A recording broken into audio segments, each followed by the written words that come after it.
fucking go. We about to go big.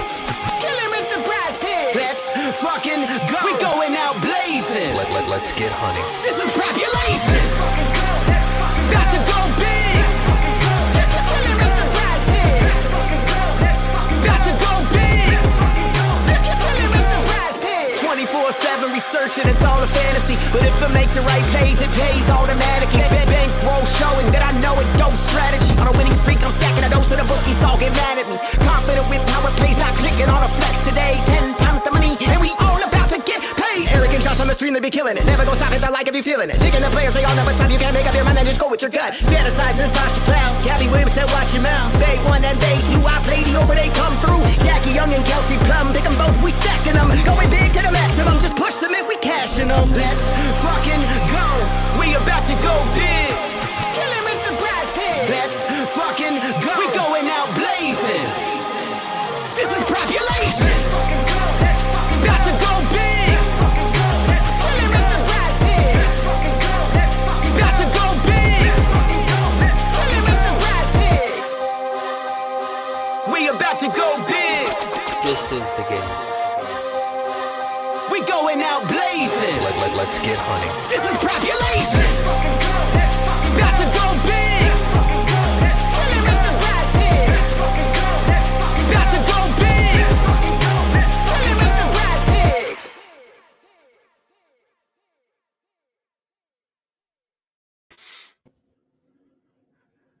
Hey, what is up, crew?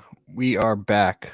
It is Tuesday, August 23rd, and we have elimination game 3 final, New York and Chicago. How you doing today, Eric? Not bad, man. Enjoyed the time off and ready to hop back into it. Got a single game today and single game tomorrow. Yeah, interesting. They already have the props up for that game tomorrow, so we can touch on that in case you want to, if you have the patience, you want to play ahead and throw in a couple of those pieces in case you're having trouble with this game, trying to fill a card. But yeah, this game's tricky. Yeah, I think it opened at 6.5, and I think it's up to 7-point spread in favor of Chicago. I have this backwards. It's actually in New York, which is a lot of people have some issues with because they think, if you're the higher seed, like Chicago being the number 2 seed, that they should be playing elimination game, final game at home. But I think it's just due to travel. I think they're just going to have the first 2 games at the higher seed, and they're not going to be able to travel in between just 3 games. So it is what it is. I do think that is in our favor, though, that it's in New York, because New York needs everything they can get on their side to keep this game close, because we saw what happened in game 2. It was an absolute just destroying by Chicago. They it was like a record spread in the WNBA playoffs. But I think that game, you gotta take it with a grain of salt. I think you just kind of throw it out the window and can't really refer back to it fully in this for this matchup tonight.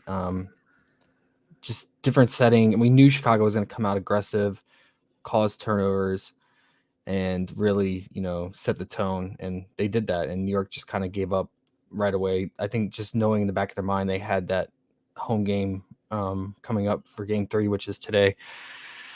One thing I wanted to point out for that before we dive into this. So in that game 2 where I was referring to, Chicago had 60 points in the paint while New York only had 24. So almost triple the amount of points in the paint.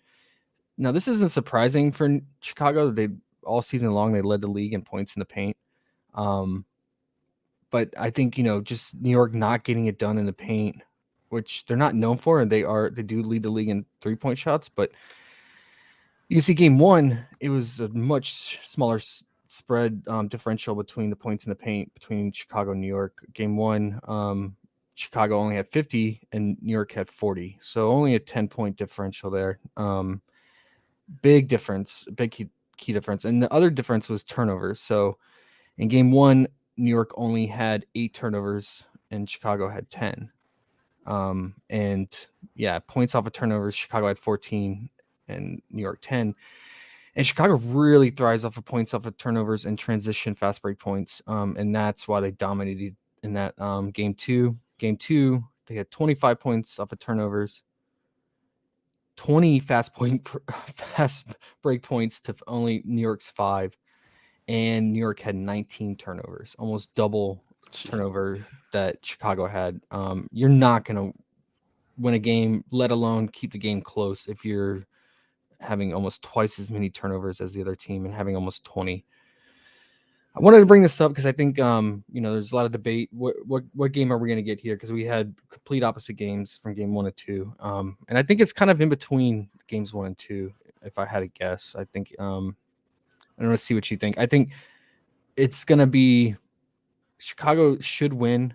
Being the reigning champs and just so seasoned and played so well together, lead the league in team assists, and just when they clamp down on defense, they really clamp down and make it hard, and that's what we saw game 2.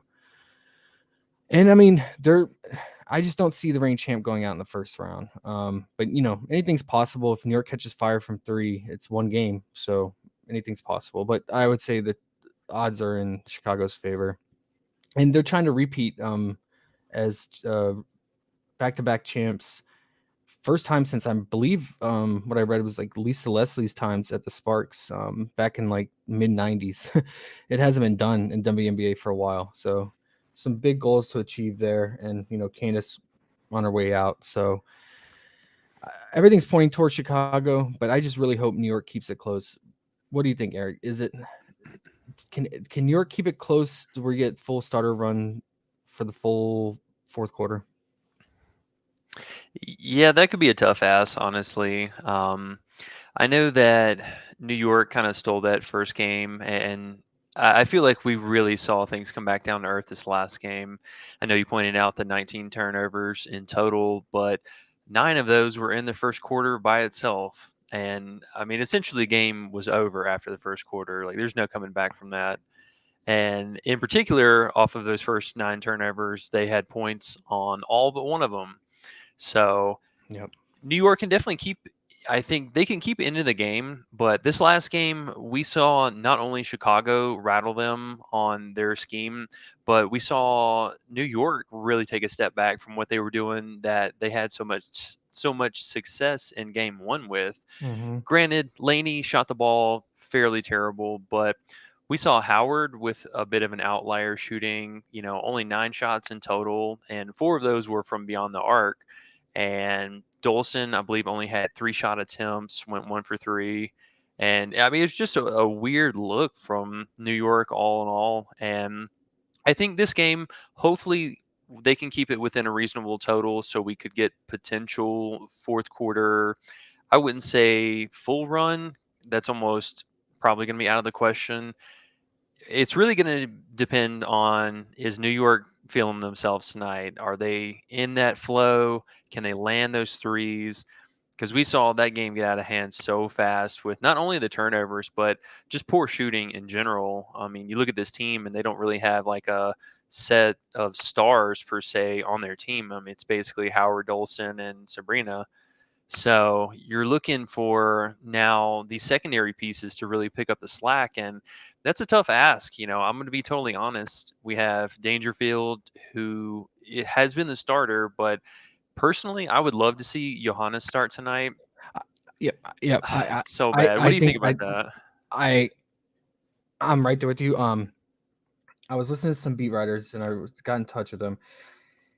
They think they're pretty close inside with New York coaching staff, and they think a lineup change is coming.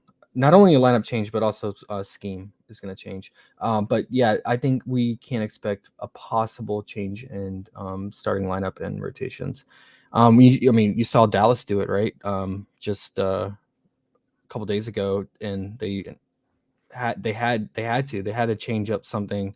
They put McCown to the bench, and I'm not saying the adjustment, whatever New York does, is gonna in the same result as with Dallas, but I think it just shows playoffs game of just adjustments, and yeah, New York has to do something. And I'm with you.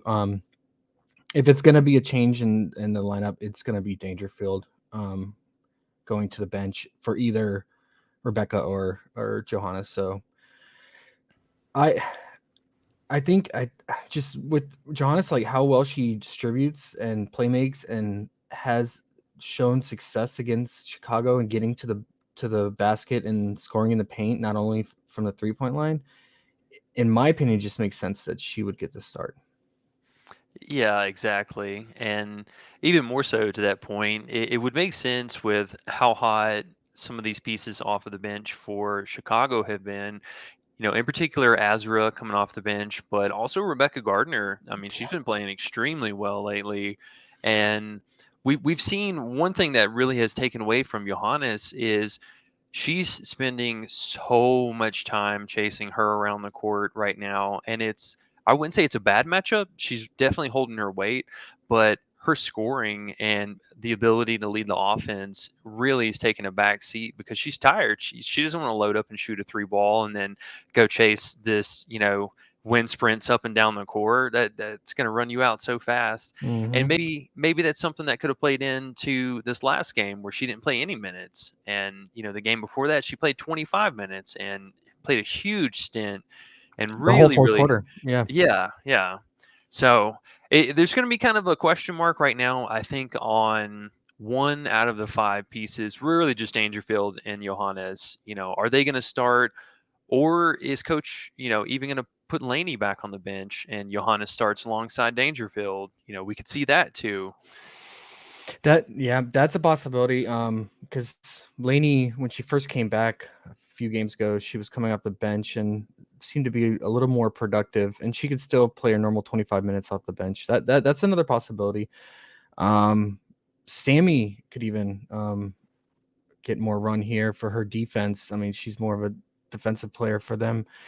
I think listening to New York players and stuff after practice yesterday, it sounds like the main thing and what they found success in game one with was a ball rotation, just constantly rotating the ball, minimal dribbling when it hits a player's hands and passing on to the next player.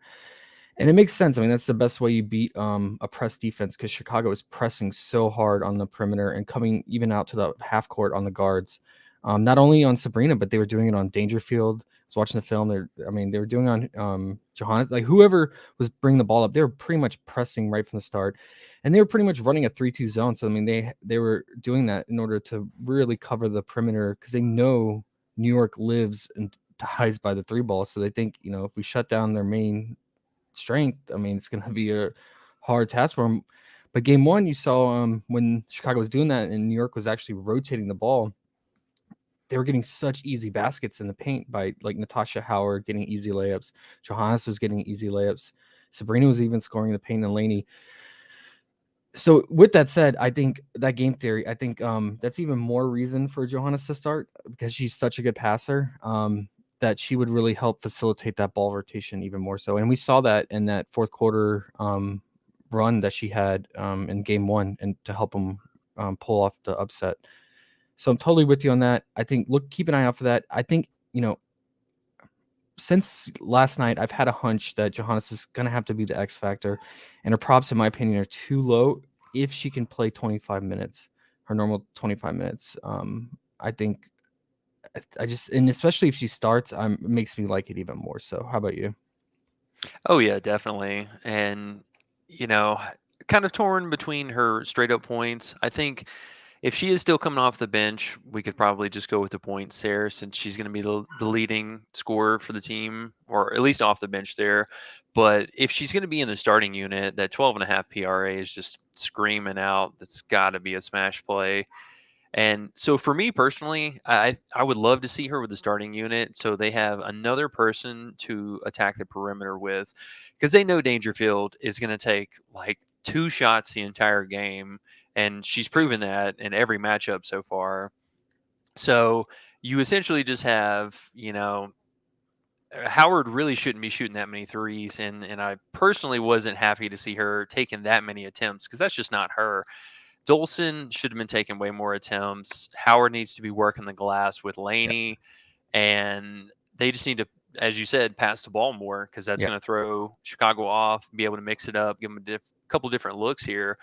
But they got to do something different this game, because I think that honestly that first game was just, in the competitive sense, the team came together for New York and everybody was feeling Hmm. themselves that night. Like Hmm. everybody put up 10 points almost. Hmm. So now we're going to ask them to do the same thing here, and it's definitely possible. That's, for me, I think the only way this game's going to be competitive if we get a even amount of help across the board from Yeah. everybody again. Yep. Yep. Yeah. I think I'm totally with you. When we've seen New York have success and put up 80 to 90 points, they at least have 4 players with double digit points. And sometimes it's not even Sabrina putting up 20 points. It's just like you said, even distribution of like 10 to 15 points for like 4 players. Whether that's Howard, Sabrina, Dolson, and Johannes or Laney, one of those 4.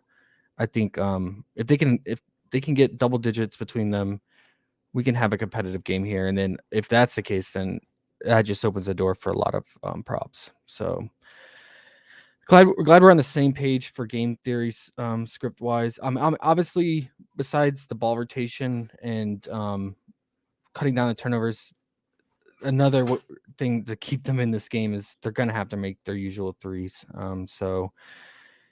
And if you're under that assumption, it's got to be Johannes and Sabrina. So let's start with Sabrina. They have her 3-point prop back down to 1.5. Last time it went down to 1.5, we attacked it.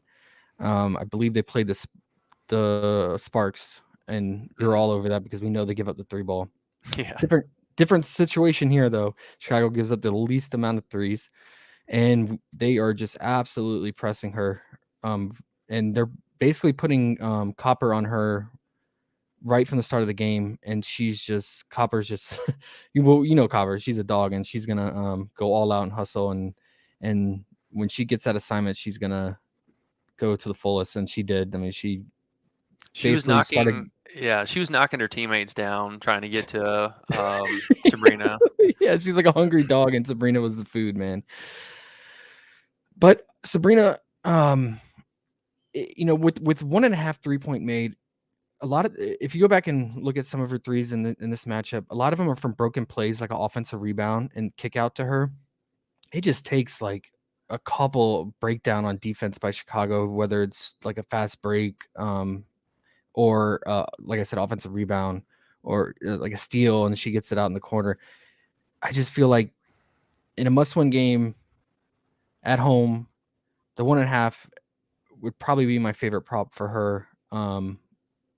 And I feel like it could be blowout somewhat proof. What do you think? Yeah, on both of those points there.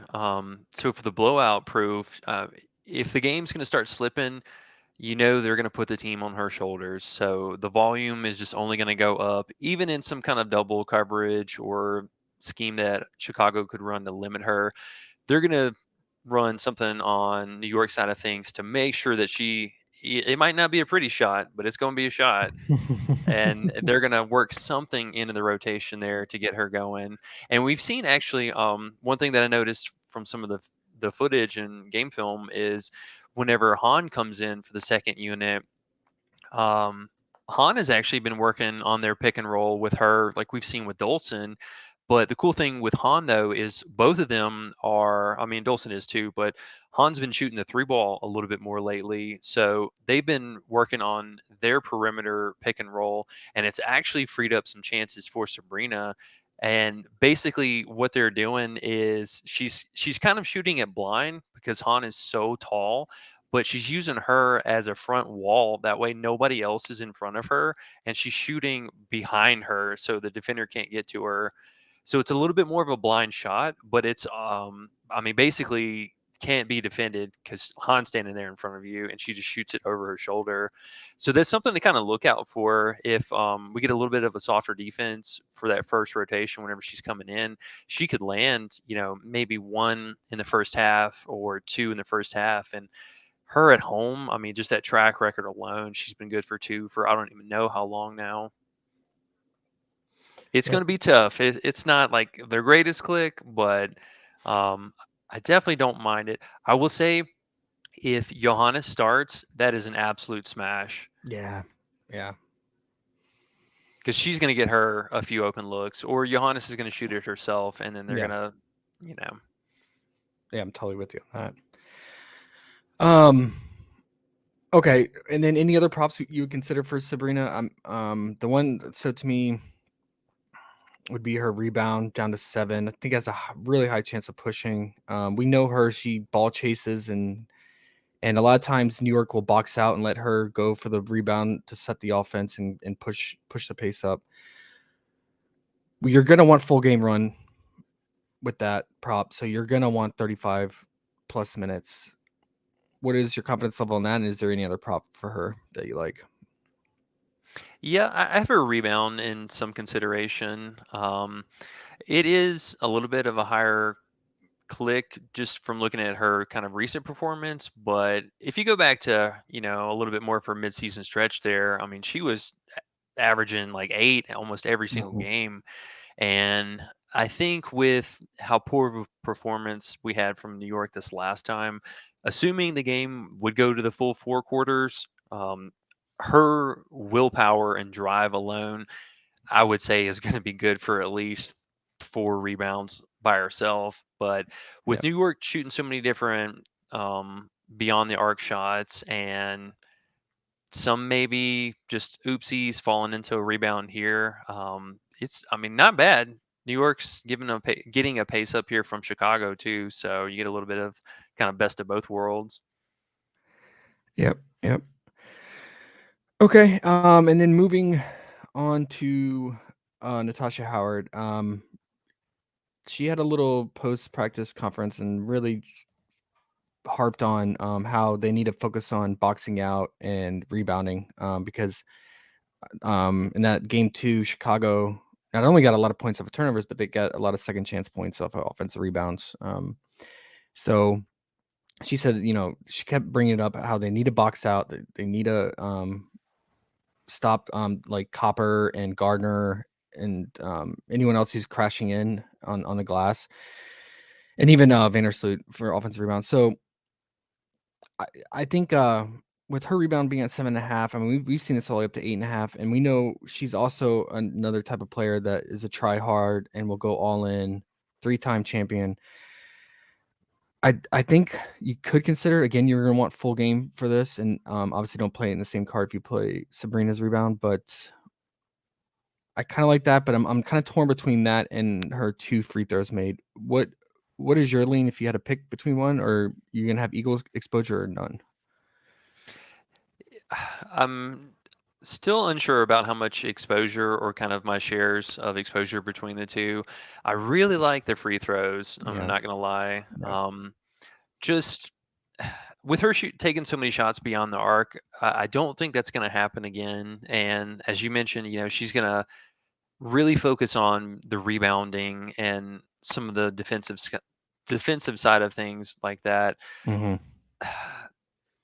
I think with just being under the glass, and if she's really going to be involved in the rebounding, if she can land 1 and 1 and then grab a rebound for a full set of free throws, I mean, that's almost a shoe in right there. You're just asking for one offensive rebound, basically.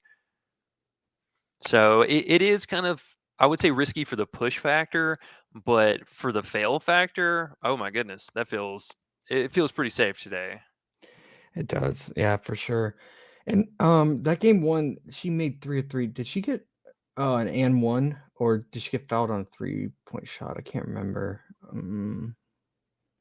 I imagine it was she went to the charity strike twice. And one of them was an and 1. I mean, she is a pretty efficient free throw shooter for the style of player that she is, a slasher, um large forward. So yeah, I would probably lean the free throws. I'm with you on that. And I think she's gonna be super aggressive and attack the basket. And yeah, like if she does get offensive rebound putbacks have a high chance of getting fouled on. So totally makes sense. Um, okay, so I guess it would be 1A for her free throws, and then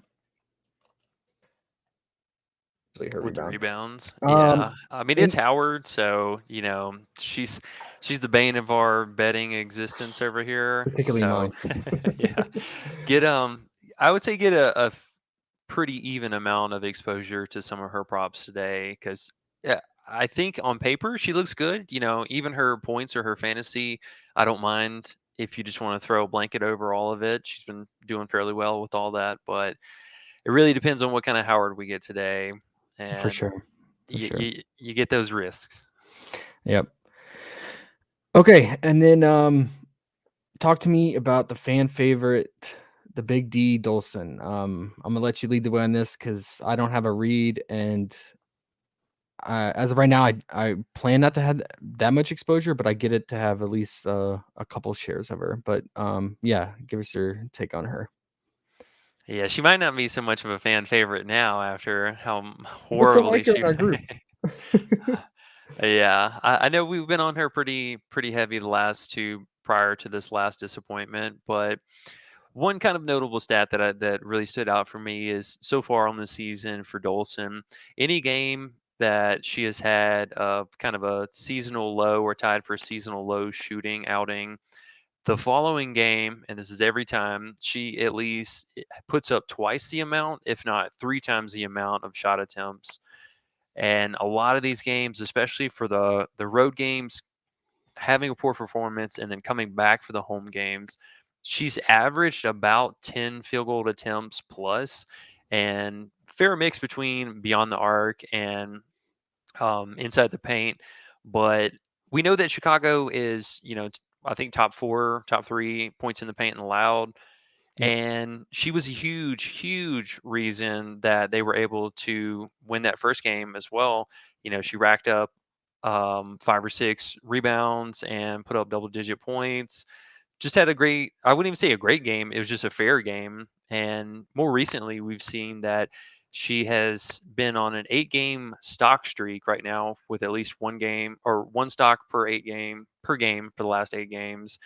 And she's been averaging about 2.5 assists. I believe getting 3 assists in the last 3 games in a row. So she's just kind of doing a little bit of everything. And you couldn't ask for more of a bigger stage, bigger scenario to be set up for tonight. And them coming back home, I got to give them a little bit of the benefit that New York could pull this out and be the underdog because they are the wild card for the postseason. Yep. But you're going up against the returning champs, so that's a tall, tall order. Yeah, maybe if this was like a later round, like round 2, not the first round, maybe New York would have a little bit better chance of pulling the upset off because I just feel like Chicago's not going to go out in the first round after winning the chip. This not going to let it happen. I feel like, but yeah, I'm with you on the home court narrative.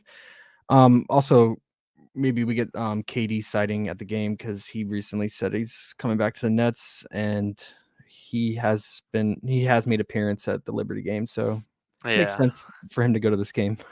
Yeah. Dolson, okay. I might be even more inclined to play Dolson even more so if Johannes is starting. So looking back on some stats, remember that stretch of games? There was a stretch that Johannes was starting a lot Hmm. and playing alongside Dolson.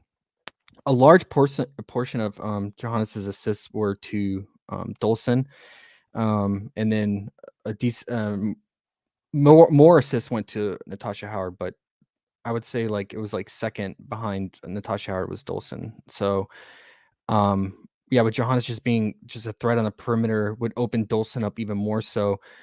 Because in game 1, every time there was a defender sliding off a screen or coming to trap Sabrina, they would always leave Dolson open. And I don't see them changing that. They're probably gonna leave Dolson, especially if Johannes is starting. They're not gonna slide off of her on the perimeter. They're gonna slide off of Dolson, who likes to come up on the 3-point line on offense. So I mean, she's going to be even more open and better passers around her with Johannes if she starts and Sabrina, because Dangerfield she doesn't get assists. She's She's so bad. she's so bad. So I'm totally with you on that. I would say for me, if Johannes is starting, I would go with Dolson's just straight up raw 7.5 points and hope that she hits a couple threes and gets like a offensive rebound putback or some um points in the paint somehow and clears it with 8 points.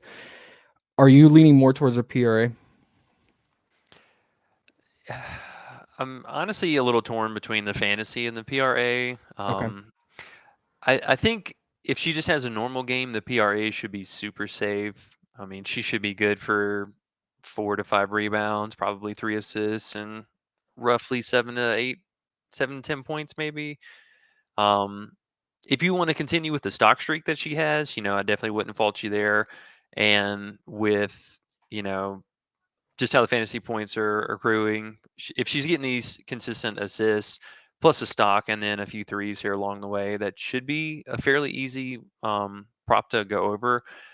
But I like the low bar with the PRA at 14.5 because she seemed to kind of get overcorrected from her last poor performance. And I mean, she's been fairly consistent. And this last game, she played lower 20s in minutes. This game, I mean, unless it's just an absolute blowout in the first half, she should be locked in for 30 minutes tonight. Oh yeah, for sure. Because I mean, uh, Shaq Z was a complete liability on defense. Although Dolson wasn't any better. I mean, none of the New York team was was Yeah. good. But I mean, Shaq Z was just getting absolutely abused by Azra Stevens. So I'm with you on that. Yeah, I'm gonna wait on the starting lineup if I can. Hopefully, we get that somewhat soon before lock. I hope they don't release it like 10 minutes before lock, and then I think that can really clear up some things and potential here. So let's move. Let's close out with Marine. Are you only gonna play her if she's announced a starter, or are you still gonna consider her if she comes off the bench?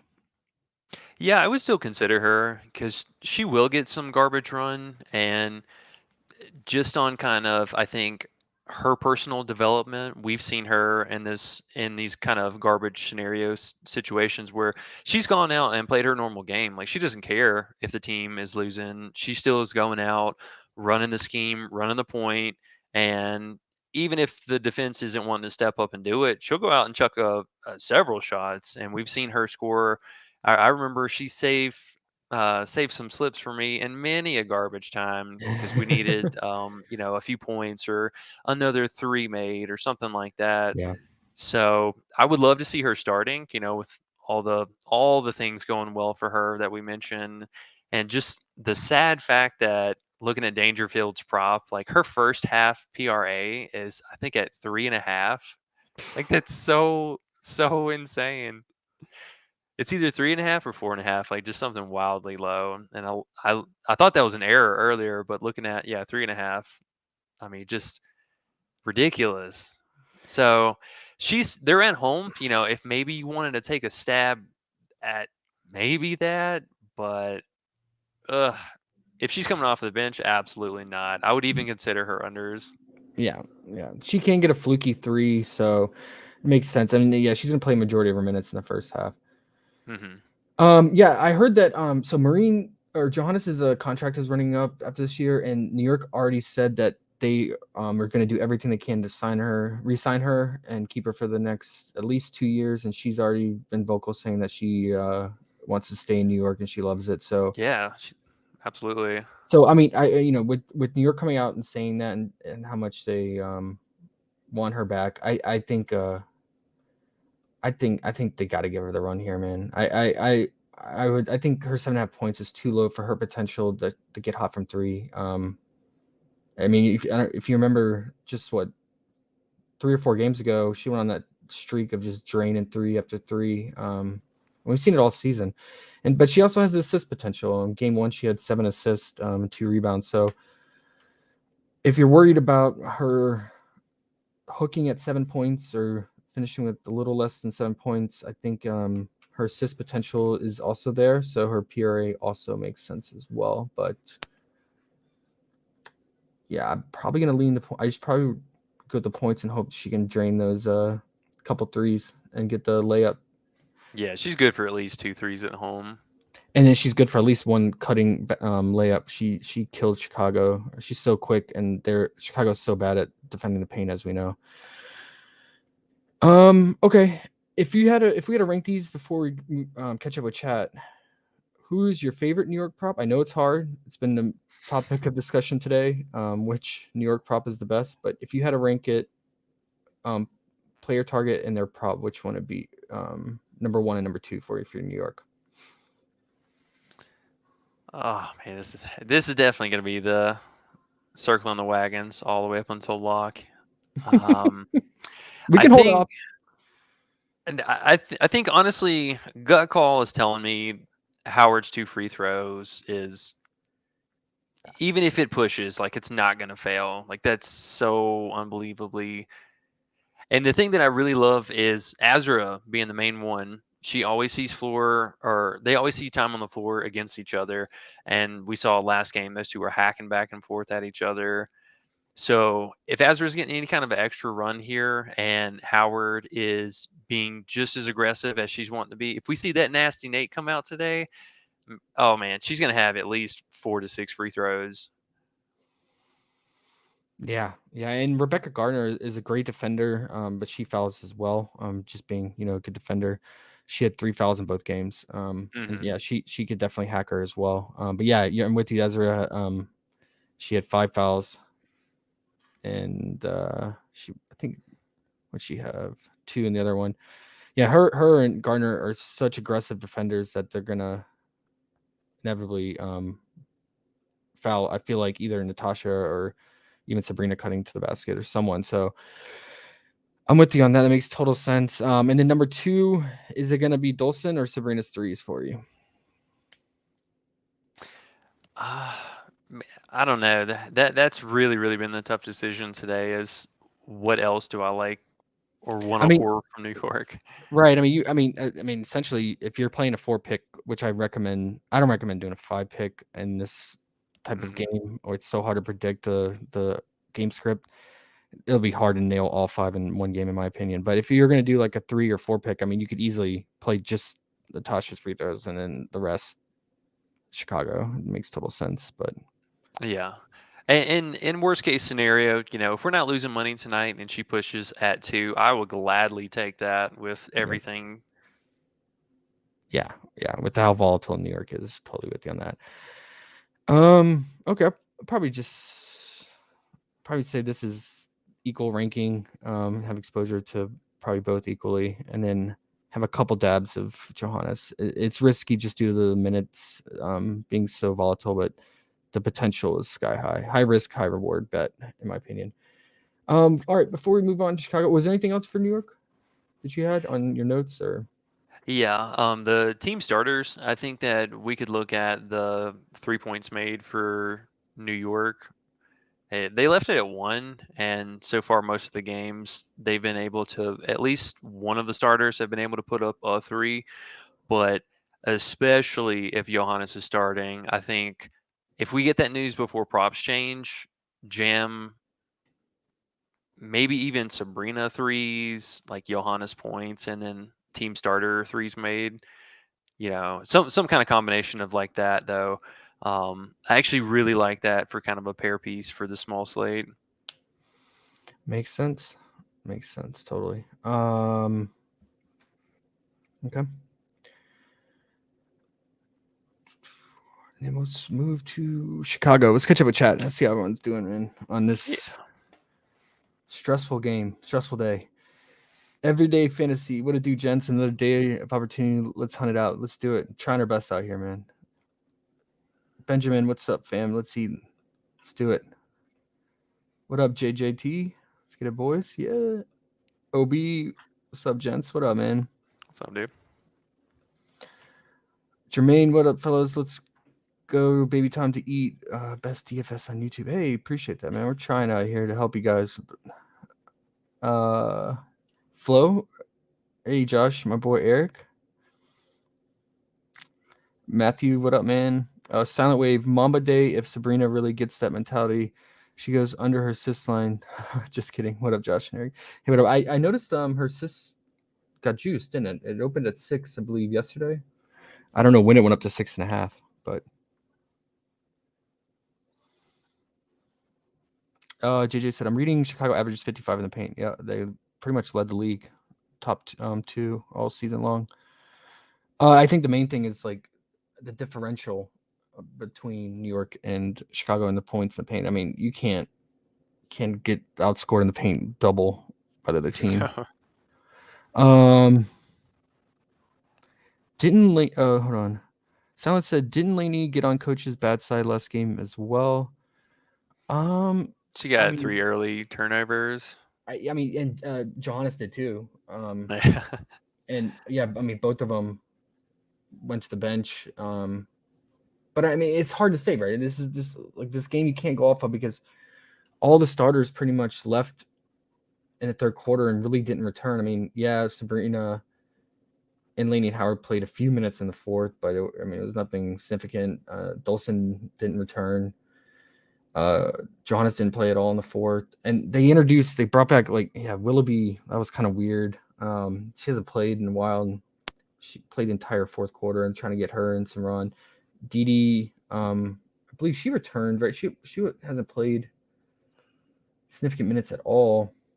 Yeah, both Dee and Willoughby were DNPs game one. Pretty sure they didn't play at the end of the season. I'll double check that though.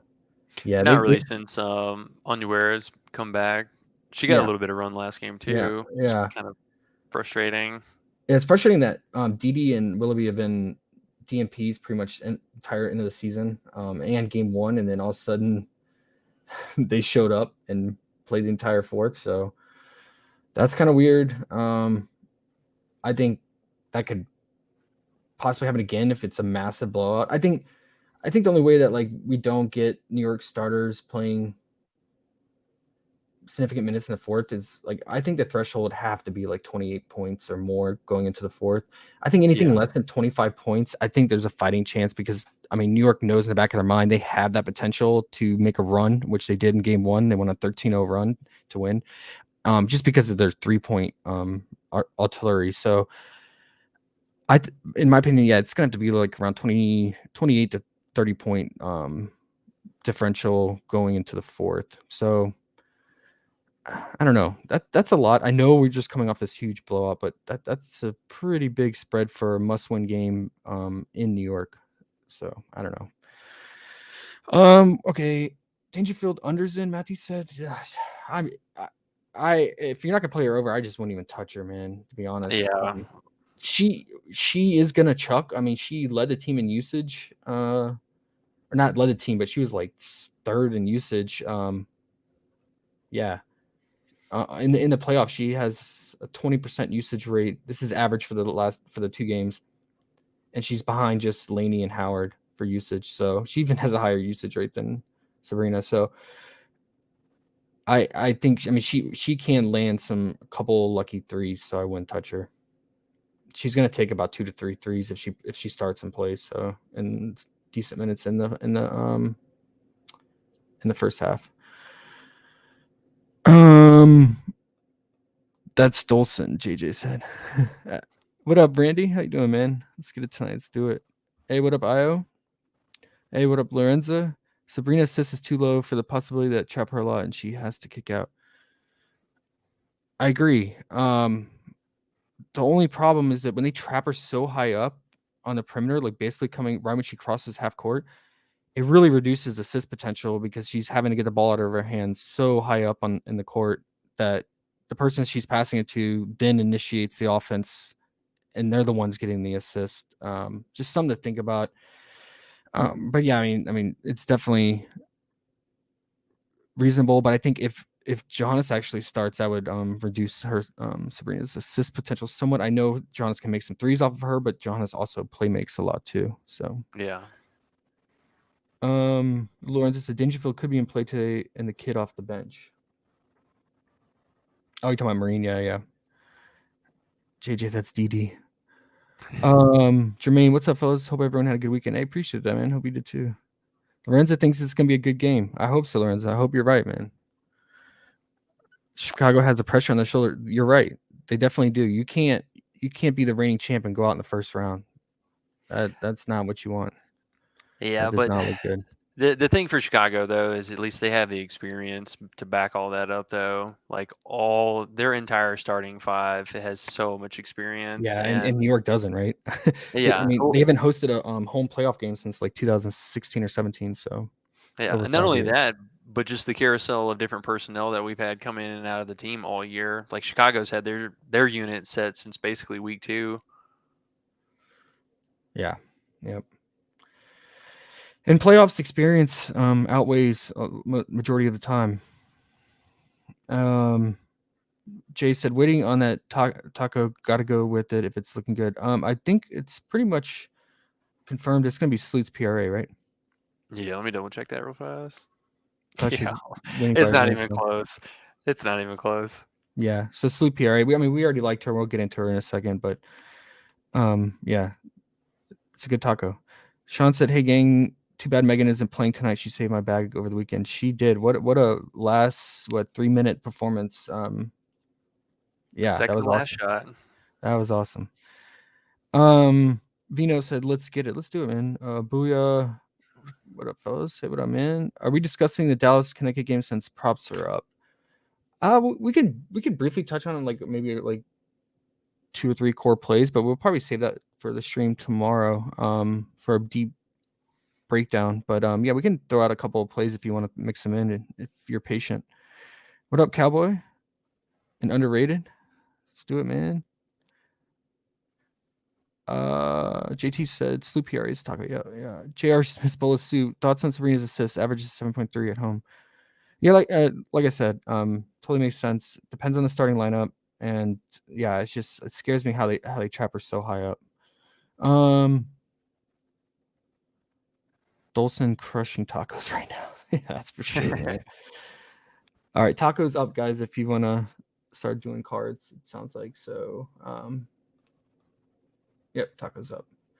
So that's a good segue. Let's go ahead and segue into Chicago. I think since last night we've liked Vandersloot, and that's why she's the cover girl.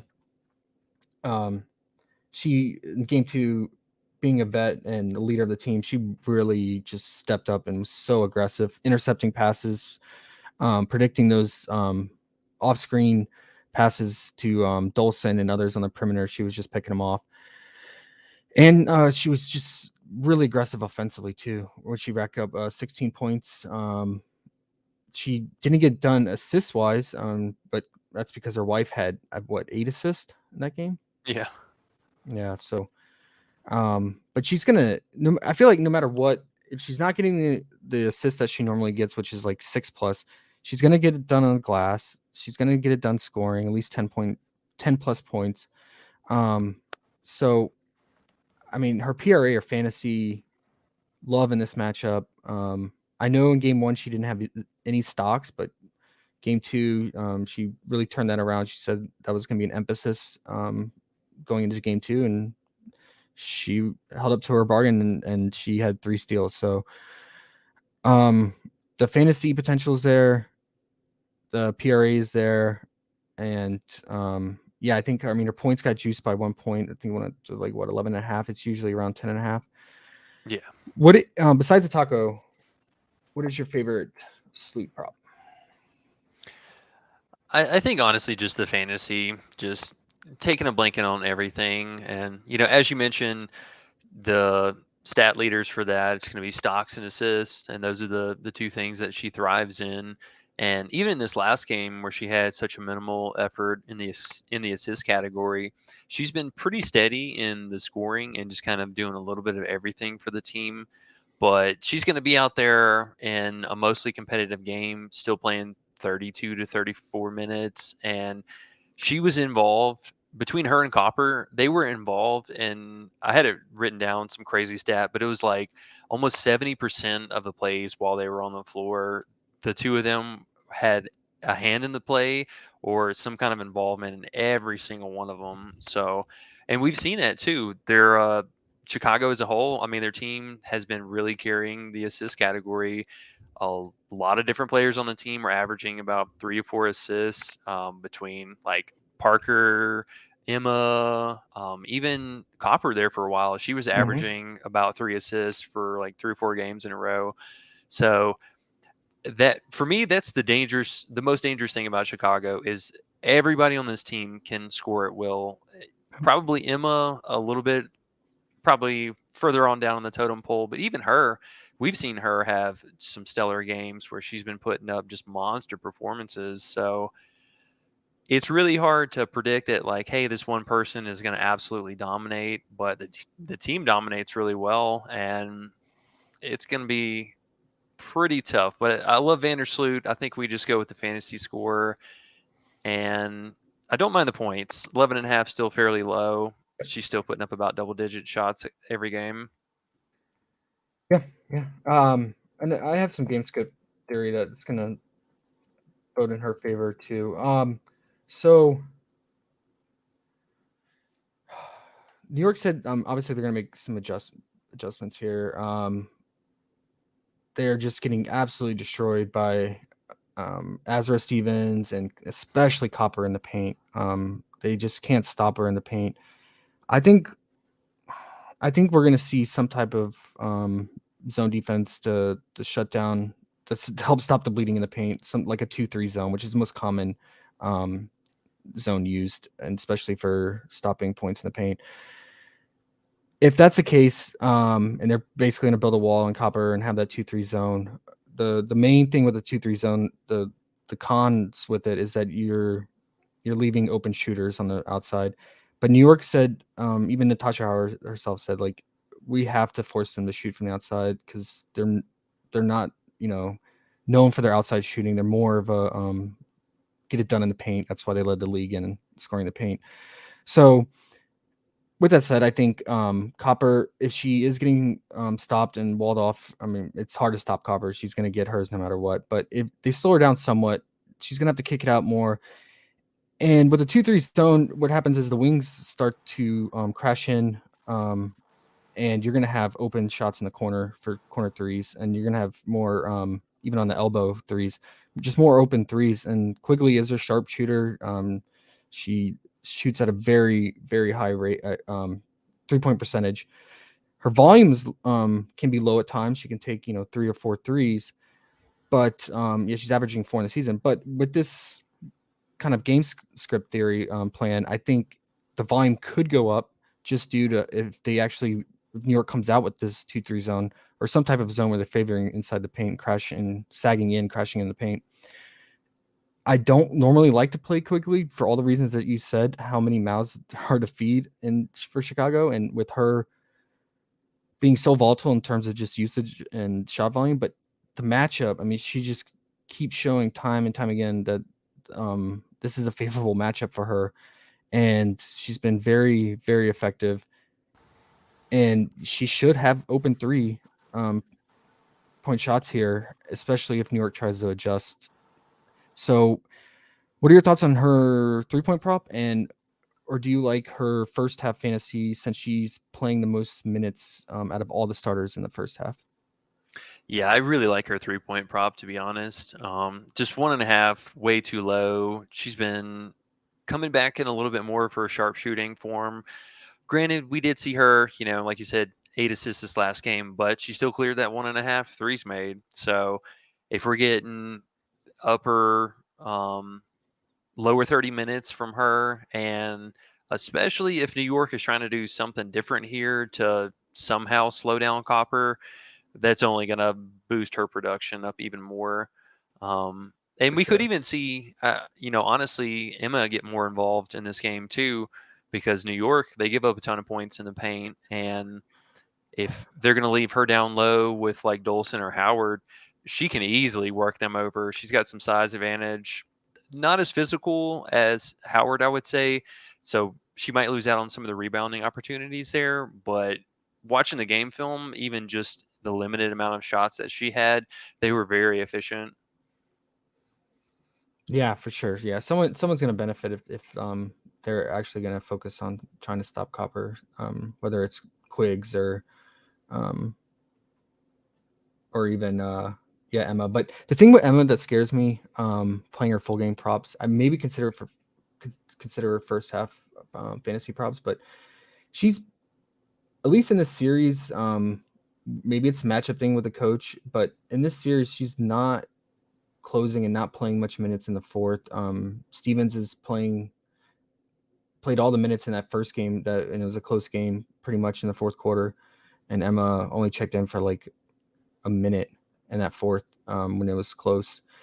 And then if it's a blowout, Stevens is going to play over her in the fourth quarter and get all the fourth quarter run. So that's my only holdback, but I'm with you. It makes sense that she could pick up the scoring, but yeah, I'm just nervous about the that fourth quarter if you're playing her full game props. Speaking of I her, definitely don't mind that that Quigley call those. So just kind of looking at her real fast, she's cleared that in 4 out of the 5 of the meetings so far against New York. So it's got a Which good one? track record. Her 3 points made. Oh yeah. It makes sense, man. But yeah, it's right. Man, I just hope she takes more than 4 threes. Yeah, the volume is the only thing that concerns me. Because look, I mean, she cleared it in that one game, but she took 3 threes. I mean, like I said, she shoots at a very high percentage, high clip, and she's very efficient. But it's just nervous. It's just variance with threes. You know how it goes. And then the other game, she actually took 7. So that's good. So I mean, anywhere in that range of like 4 to 7, I would feel a little bit better, like a 5 or 6. Yeah, over 5. Yeah. Okay. And then let's move to Copper. So like I said, if we get adjustments from New York, like they're saying, they really harped on her a lot during the post game conference and post practice stuff. Obviously, I mean, she's absolutely destroying them. They have no answer for her. All her props as a result got super juiced. Remember her points opened game 1 at 16.5. I was like, that's the last time we're going to see her under 17 Yeah. for the rest of the playoffs. And yeah, that's it. I think on Bet 365, she's 19.5 points, her prop. And yeah, her fantasy got really juiced up to 30. I think that's got to be the highest we've seen for her, 30.5. Mm-hmm. She normally doesn't rack up stocks. I mean, on the season, she averages 0.5, but with her now shadowing Sabrina and really trying to clamp her down, the stock potential is there because how turnover prone Sabrina is. So that's why she had 3 steals last game. But they took that prop down. It's gone. I'm so mad. Yeah, it's unfortunate. But I'm just in terms of you're considering her fantasy, she does have that upside, but it's just so high, and there's always the blowout concern or someone else getting hot and eating into the fantasy. I mean, she's gonna have to at least get 1 or 2 stocks. So At least 2, yeah. and I mean, because she's not gonna get many assists, which equal 1.5 fantasy point. Her free throws are always live and her rebounding is always live. Is there anything you like for her, or is she just so juiced that you're gonna stay away, or is there potential unders? We talked about her assists, 2.5 assists under, because she's in this matchup, she's just been putting her head down and being aggressive and not looking to pass, but maybe she has to pass a little more. It kind of makes me nervous if they're gonna try to trap her or run some type of 2-3 zone on her. Yeah, honestly, as you mentioned, the points or the free throws made, I think postseason Copper, that's going to be live for us under any kind of extreme margin. Points under 20 still probably going to be in play, but man, I don't know what to say about the assists. I think honestly, still taking the under is going to be a good play for us today. I know that New York is talking all this game, talking all this and this, but we're going to see that happen maybe last a quarter, and somebody else from Chicago is going to torch them so bad. Yeah, So Quicks yeah, it'll be Quigley or something like that. So or Candace from 3. yeah, and we could even see Parker, really take over the offense because she's been some of the 1B, 1C options for the team too. I don't think that she's had to really do as much as maybe she could do. But one thing I will say, I don't know if you saw the replay on that, but one of her free throw attempts, she got knocked down and she landed on her shooting hand I don't know if you Yeah, saw yeah, that. yeah. And she was like favoring it, right? Yeah, yeah, she was gripping it hard. Yeah. And then I mean, she got up, landed 2 free throws immediately after that. So maybe it's nothing, but just something to kind of keep in the back of your head there that if she has a lower scoring, like raw points game, that could definitely be something that's going on there. Yeah. Well, speaking of her, in this matchup and just the playoff environment, being Candace, she's absolutely destroying New York in the first half. I know we don't like first half props; they're volatile. I get it, but her usage rate and just like involvement in the first half is just insane. It's still at 17 and a half. We played it at 17 and a half last game. What are your thoughts on that? Is it still too much on the edge? And I mean, I feel like the game 1 she cleared it and she only had 1 stock. Game 2 she cleared it and she had two stocks in the first half. She would have cleared the game 1 easily without that 1 stock too. She was just so efficient shooting and on the glass. I think she had like 6 rebounds in the first half or something like that. I mean, if you Yeah. just look at her first quarter stint, I mean, it's insane how much she's getting it done on the glass and scoring. What are your thoughts? Too volatile, or is it a key piece for us? Because I mean, it prevents the blowout. Because if it does blow out, she would be the first one straight to the bench to get ready for potentially Connecticut next round. No, honestly, I still like it, and I know that I wasn't quite as high on her fantasy the last game, but I was fairly high on her PRA, and both of those have been fairly coinciding well. And actually, taking a look at her props, we're getting even money on both of them. They got her PRA at 14 and a half, and her fantasy at 17 and a half. So we're not getting any kind of a turnover penalty, and I'm still mad that they took down the turnover prop for her too. Man, you should have seen me trying to do my video earlier. I was like in the middle of discovering that, oh, that prop's not there anymore. And the same with copper. Like, man, killing me here. But you got a card in with it, right? Yeah, yeah, I got some shares of those. Okay. But I do like that call for Candace. So it's a first half prop. So if it misses, it happens. Yeah. We've been in sure spots before and they failed, but JJ. yeah, we just had that with JJ. No, So multiple times JJ. The ankle sprain regular season in the regular season, and then over the weekend the playoff game. yep.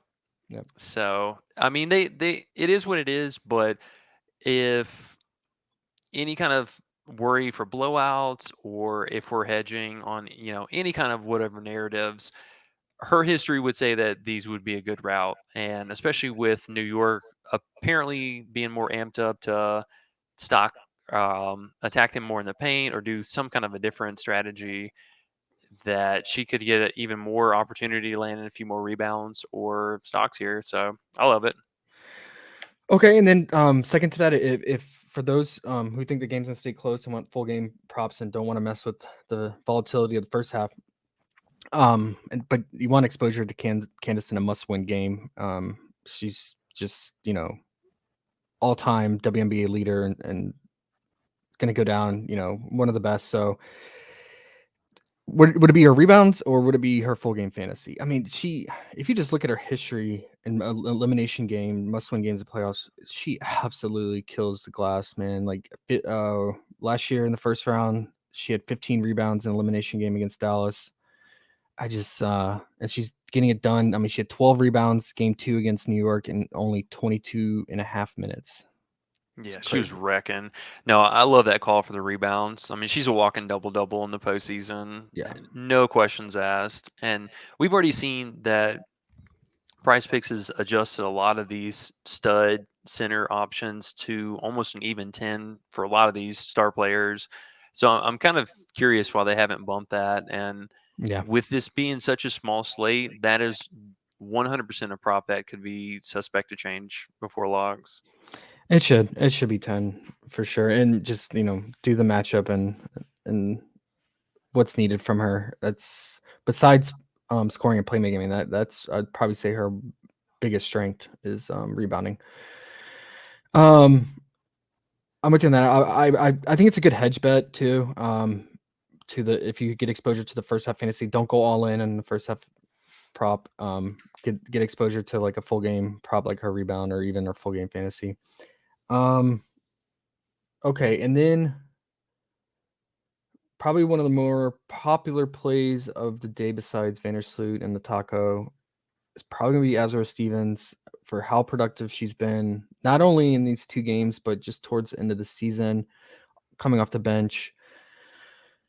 They haven't really adjusted her lines. It's stayed at 10.5. I think the only thing that's really been getting juiced over the last couple games is their fantasy, because it's usually around 18.5. And then for the first time, we get a 1.5 block steal prop for her. She's been getting it done, stock wise. When her and Rebecca Gardner come off the bench together, they are the defensive like tone setters, and they just rack up stocks. So how much Stevens are you gonna play? How much you like her, and what is your favorite prop for her? Yeah, I like Stevens quite a bit today. Honestly, I'm still even right now kind of 50-50 between her points and just taking the blanket on her fantasy score because she's had such a good history with her stocks against this team. And not only against his team, but I mean Han just being Han and Howard being the main 2 players that she can rack up stocks on here. And she's been a beast in the postseason. We've seen her minutes now pretty steady at that low 20 marker. And if this game goes any kind of sideways, she's just going to be the only center out there basically. Yep.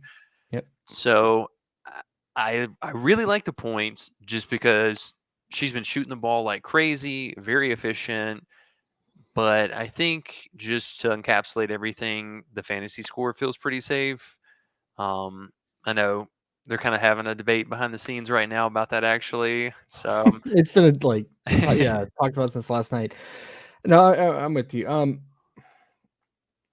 I will say in at least in game 2, it was really reassuring that she cleared the points without making a 3. You know, traditionally with her, throughout the regular season, whenever we played her, and it was like she usually was like what 9.5 her prop was at, or 8.5. yeah, under 10. Yeah, and it was a lot of times she would hook. She would always get like 9 or 8 or something like that. And it was always because she just didn't get that 1-3, because she relied so much on her point prop on the 3 ball, because she was always good for taking at least 2 to 3 threes. So, and she's a decent 3-point shooter, something she worked on in the offseason, she said. So that was good, but a big reason why she cleared her points, and didn't make a 3 is because I went back and looked. 6 of her 14, almost half of her points came off of fast breaks, points. So she counted for a lot of those fast break points, those 20 fast break points that Chicago had in game 2. A little more flukish there. Not saying it can't happen again, but there, that's a lot. It's almost half her points off of fast break. Some of them were turnovers.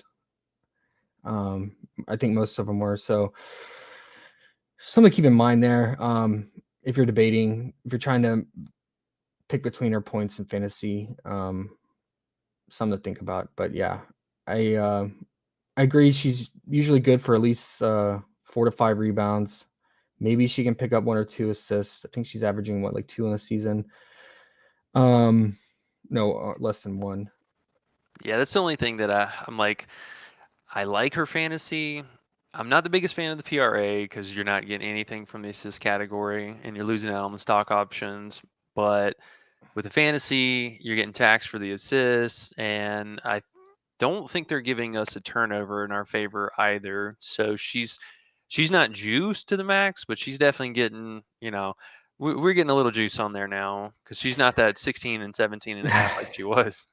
Yeah. Because I mean, let's say with the fantasy, let's say she doesn't clear her points. Let's say she gets 9 or 10 hooks, like gets in that 9 to 10 range.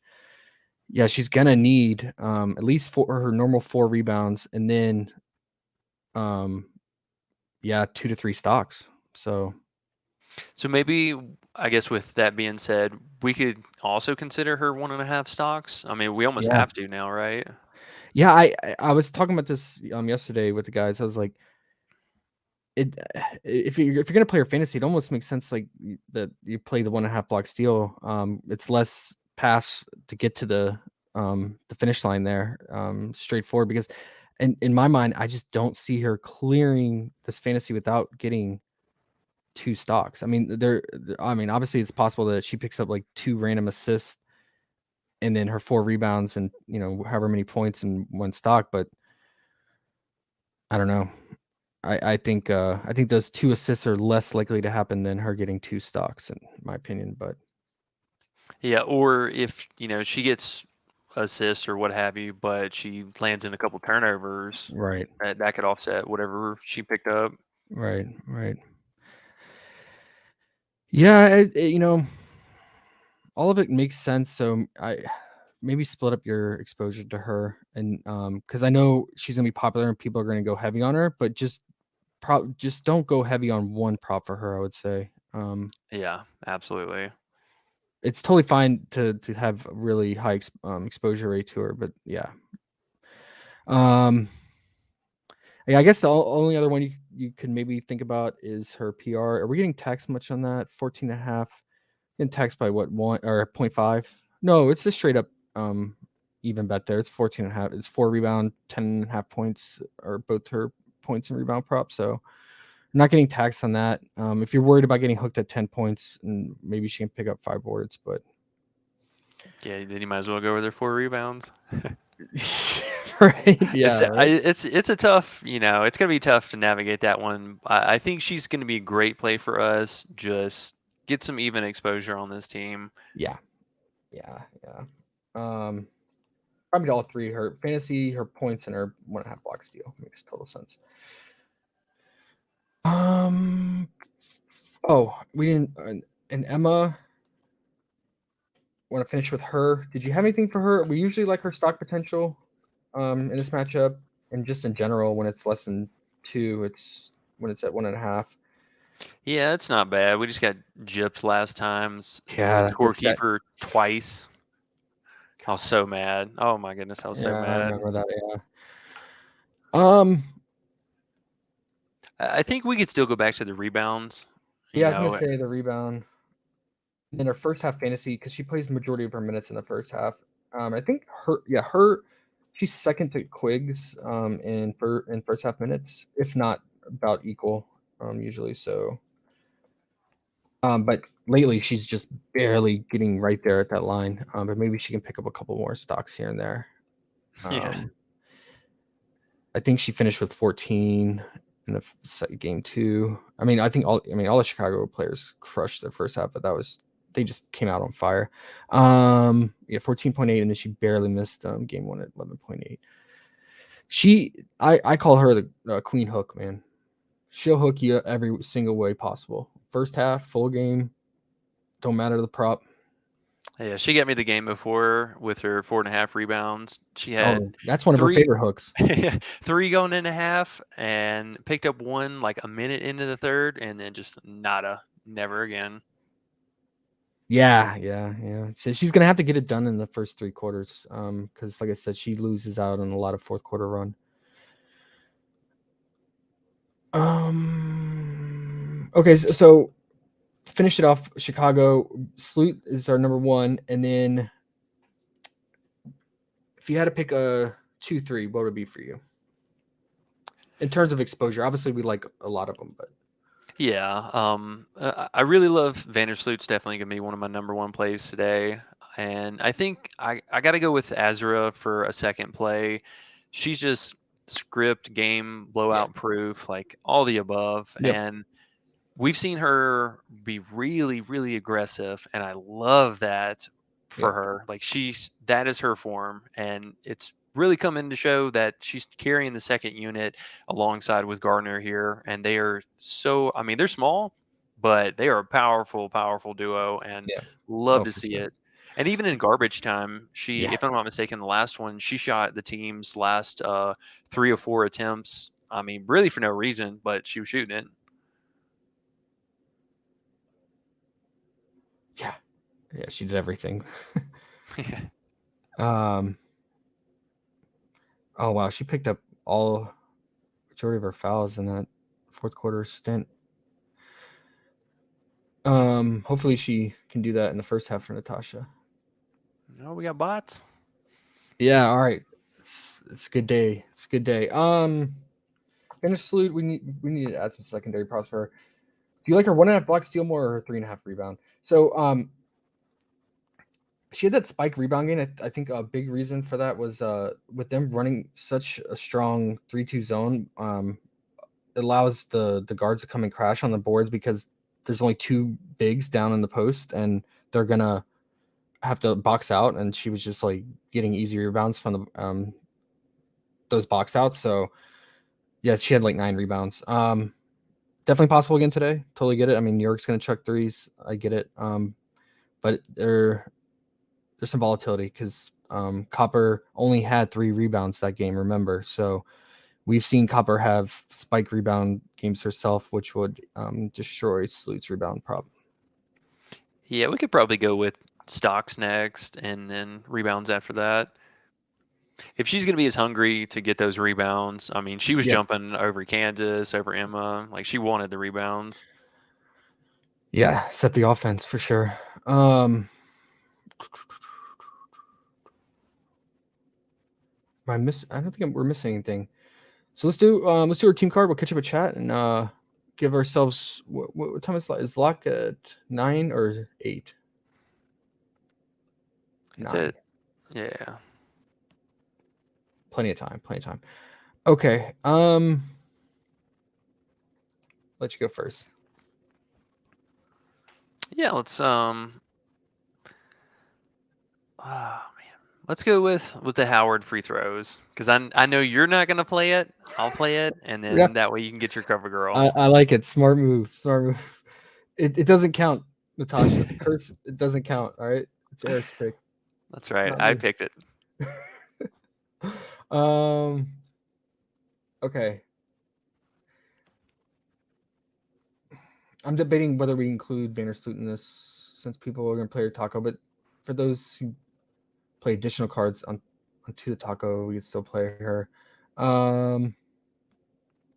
So just real fast on that, if you guys don't know, they build the tacos based on the hit rate. So it's basically from a selection of players whose props they're going to release at that hit rate line, and then they give you the discount. I believe it's like 15% in our favor of what it should be. So any of the tacos, in theory, should be an over if they're on the board. Yeah, makes total sense. I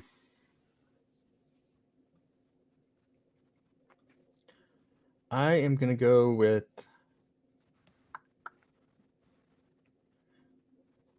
I'm gonna let you decide on Azra here on which prop for her, and then I will go with Candace or Quigs here. I'm gonna go Candace. Is this card we're building? Or are we predicting here with this one? Because I think what's key today is you're gonna have to do 2 different types of cards. One that is blowout proof, just in case it does blow out, and then one that is just you're not worried about the blowout necessarily. So we should probably build 2 different cards for that. Yeah. Well, let's go with the blowout proof one here then, since I let it off with the Howard free throws. Okay. Then let me get In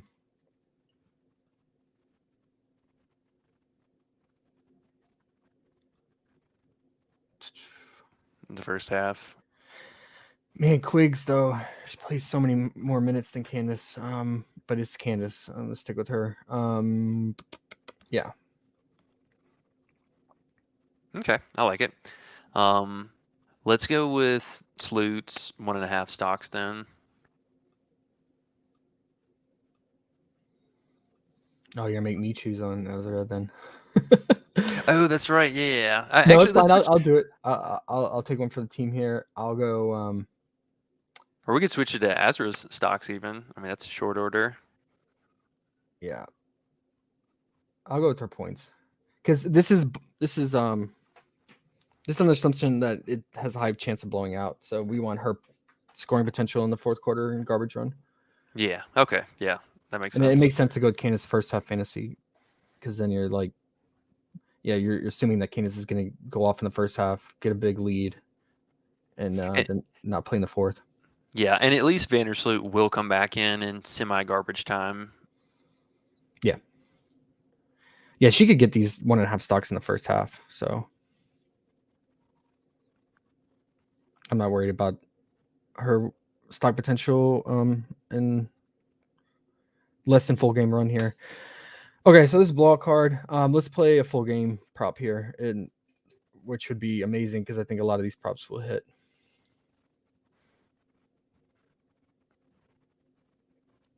What are you thinking? This is a full game, right? Yeah, full game. Let's go with Gotta go Big D, right? yeah, I know. I'm like, which one is it going to be? Let's go with the PRA. I feel pretty good about that. I think she's going to light them Okay. up.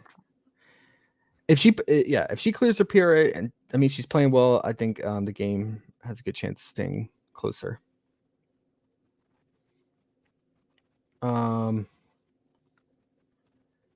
And then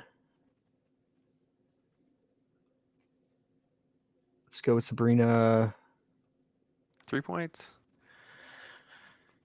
Yep, I would say either 3 points or a rebound, but yeah, let's stick with the 3 points. We're assuming that New York is keeping it close, so we'll get an even split here, New York and Chicago. Okay. And then gotta have Vandersloot fantasy. I think she's a core piece for us today. Oh, 100%.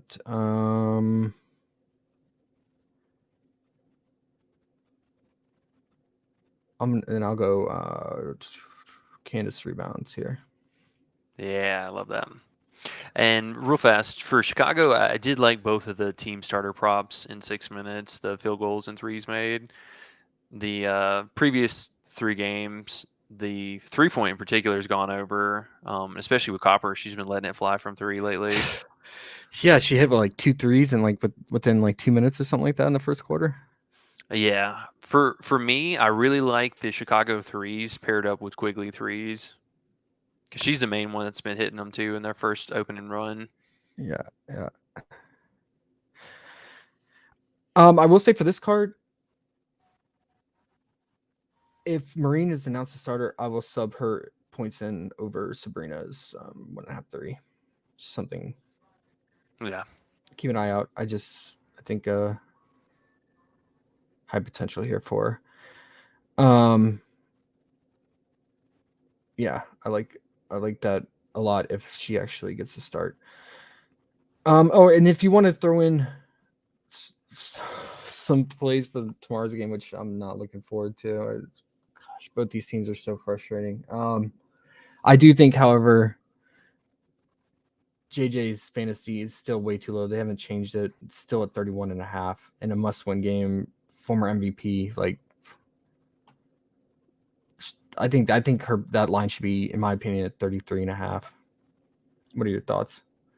Oh, 100%. I mean, they literally reposted all of her even first half props, and I know she missed out like just barely on her fantasy, but she's been fairly cruising, especially in the first half lately. So kind of surprised to see that it still is at 31.5, but it is what it is. Did they add any of their secondary props yet? I know we were waiting on that. No, they have not. I doubt they do that before this game starts tonight because it would just give us more arsenal to attack. Yeah, I'm curious to see what they open a free throw prop at. I imagine it's gonna be full at 4.5. Probably, I would think so. Any others for Connecticut and Dallas? I think Mabry's 4 rebounds are still in play. She's been kind of cruising around that. Wait, why'd they take Dallas down? Yeah, I was just about to ask. Wait, I know she was up there. I got a card with it. Did something get announced? Injury wise? Let me double check. Oh my goodness, Enrique probable. Beautiful. Yeah, so we're done talking about this game. I mean, oh my goodness, that's gonna make tomorrow so complicated if she plays. Under on Mabry for the win. 100%. Enrique is just gonna chuck it from 3 all day long. Okay, let's catch up a chat. We'll get out of here. What's up, bots? Lorenzo said 3-pick power, Dolson PRA, Slew Taco, and Natasha free throw. It's pretty solid. It feels nice. Just can the milk monster Dolson come through? J.R. Smith's bullet suit, KFC under assist. Yeah, we talked about that. We liked it since last night. I just got a little bit scared now. I don't know. Let's see what the New York starting lineup is. I think that will help too. I think that kind of open the doors and on what kind of defensive scheme they're going to go with.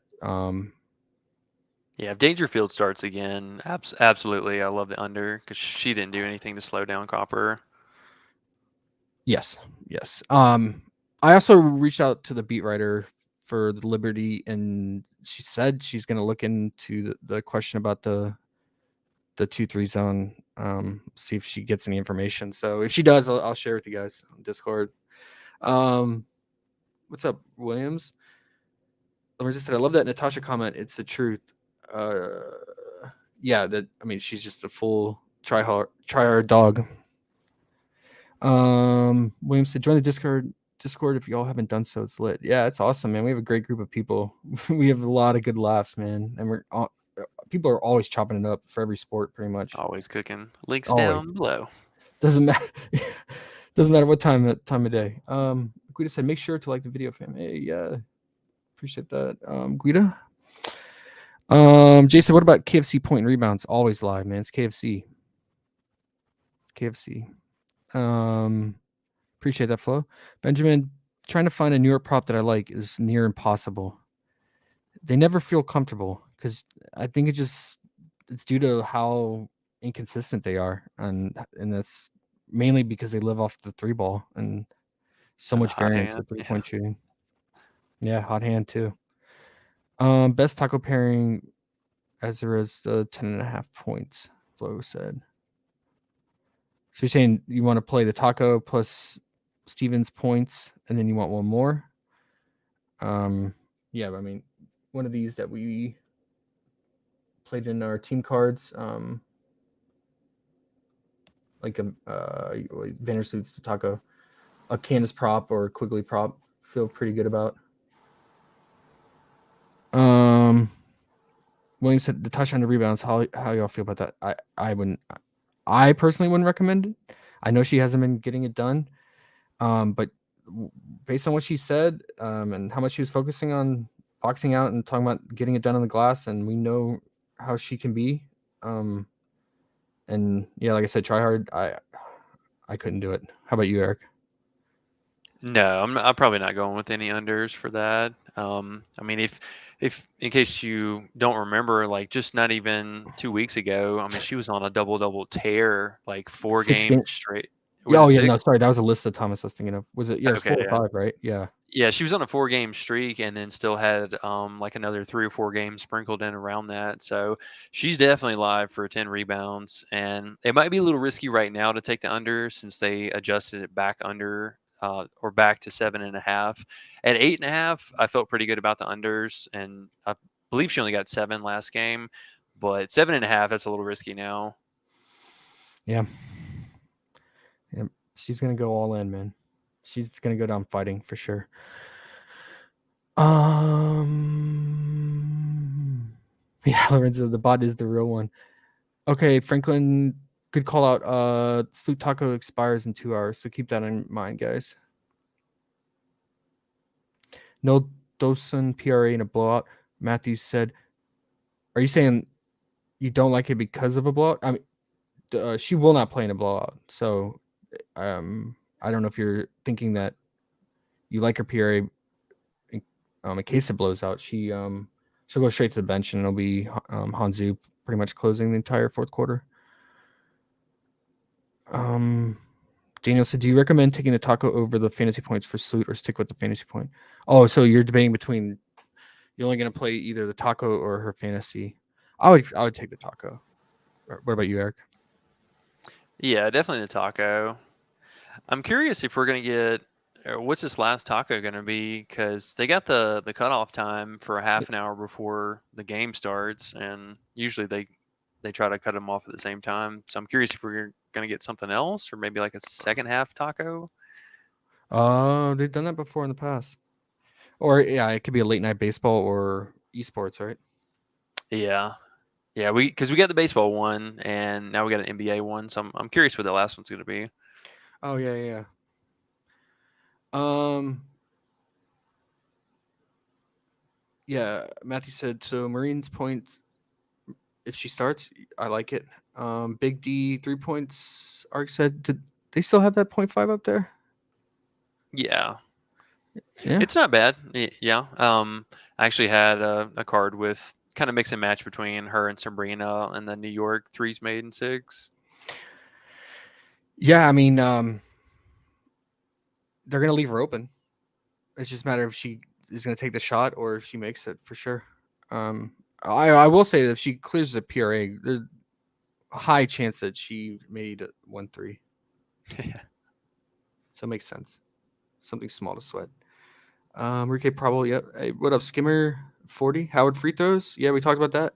She's gonna attack the basket, man. They need her. New York, it was bottom in the league all season long in free throw attempts as a team. They just did not get to the free throw line all season long. It was pretty much just Natasha and Sabrina started picking it up, but yeah, They they just just bumped it too. they bumped what Natasha's free throw. Yeah, it's at 2.5 now. Okay, yeah. Then I'm staying away. Why is Dolson still at 0.5 3-point prop? It's just due to volume. She's gonna take about probably 2 to 3 threes, so at best. Would you agree, Eric? Yeah, at least. I mean, she should be. So yeah, it's volume. Yeah, I mean on the season she averaged 1.8 attempts and 0.7 made. So oh, okay. So Uno said they're gonna stick with the 2 tacos. He thinks they're gonna stick with the 2 tacos again like last week. I didn't realize they only had 2 tacos last week. Young Ant, what's your favorite three? Our favorite three right now is well, we had Howard up there when it was at 2 free throws. Our favorite three now is probably what Vandersloot fantasy, Stevens fantasy or points, and you have to play at least one New York player. I assume you're asking for a 3-pick card. I guess we're going to switch to either Dolson or Sabrina here. Sabrina for her threes or rebounding, and then Dolson for her PRA or points or 3-point prop. Would you agree on that? Yeah, and PrizePicks is really making it tough on us on New York side of things right now, and honestly, I think that's what we could probably expect to happen tonight because there's no reason for them to touch many of the Chicago props. They're already super juiced to begin with, and you have to run an opposing player from an opposite team. So be really careful with if you're going to be playing under a flex tonight, or if you're not playing a flex and going for the power of the 2 picks. Be really careful with your game script and card construction here. For sure. For sure. Yeah, no problem, young Ant. No problem. Oh, okay. We got the third taco. Thanks, Uno. Appreciate that update. Burns. Okay, is it strikeout?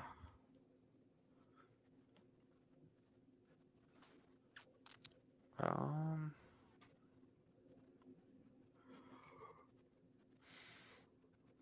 it's probably on Twitter. They're voting on it right now. I don't see it in the Discord yet. I think it's probably it's Corbin. Probably they usually do strikeout, right?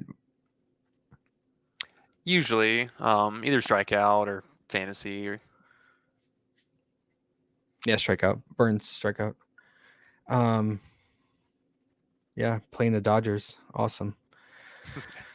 Yeah, we have really strong MLB guys in our group who lead all that data and rankings and stuff. So definitely get in touch with them in the MLB channel if you want more information on that taco, because I'm not the one to ask on that. All right, I think we caught up. Eric, you got anything else? Oh, you got a video out today, I saw, right? yeah, I got a video out. Did a fair in-depth breakdown for not only just the card that I had, because of course I had Howard free throws, and now that's bumped. But just really gave you guys a lot of options and shortened up version of basically our stream here today, just going through some plays, some options to build your cards and varieties. But you can follow or find video at Eric's Prop Stop, and links down below as well, right? Yeah, links there. Yeah. It says Eric's Prop Stop. That's the name of the channel. Yeah, definitely check that out because we have plenty of time before lock. So if you missed any part of this video, catch up on that and then go and watch Eric's video as well. Straight to the point, short video. So it's nice. Get that in before lock. Anything else we got? We'll be back to tomorrow for this awesome game with Enrique now back. Broken hip. Yeah. I mean, hopefully we even get Dallas props. That might be to be determined. We might not get any additional props tonight, honestly. Yeah, because they might want to hear on more news on like minutes and stuff like that. So, we'll have to wait and see. I'll be around before lock. I'll probably be around to chop things up in about 30 minutes to an hour, and then I want to keep an eye out as a group for the starting lineup for New York. So if anyone comes across that before we do, add us on the Discord or Twitter or whatever. And I think it's going to be a really key piece of news to watch out for. So if I get any information from the beat writer for New York, definitely will share that as well. Trying my best to figure this out because New York's going to do something. And if we can get any edge and somewhat an idea what it's going to be, what type of adjustment, I think that can really play in our favor. So we'll be in touch with that. With that, Eric, I'll be around tomorrow. Catch you on stream. Yep. I'm planning on doing a video for tomorrow. Okay. Might be a little bit of a longer one, just talking game theory if Enrique is going to be back now. But I'll definitely have that out, and we'll be back same time stream. Yeah. What time is the game tomorrow? Is it? I think it's in Dallas, right? So same time. Yeah, same time tomorrow. Okay. Yeah. We'll shoot for our usual 5 p.m. Eastern then. All right, guys. Good luck. We'll be in touch. We'll share our rankings on Discord and Twitter. Keep an eye out for those. We'll have plenty of time to get those done and get them out to you guys. Card construction is going to be key, so keep that in mind. All right, guys. Good luck. Peace. Peace.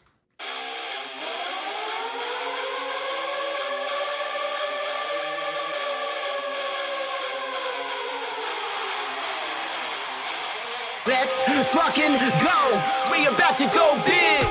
Kill him with the PrizePicks. Let's fucking go. We going out blazing. Let's get hunting. This is population. About to go big. Kill him with the PrizePicks. About to go big.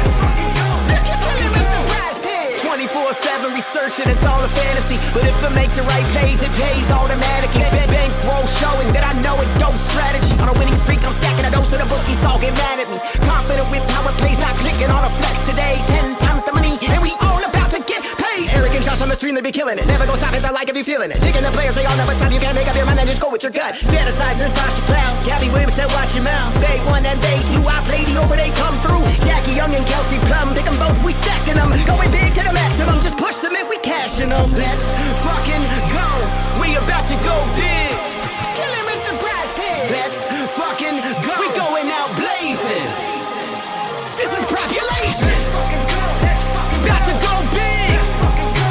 Kill him with the PrizePicks. About to go big. Kill him with the PrizePicks. We about to go big. This is the game. We going out blazing. Let's get hunting. This is population.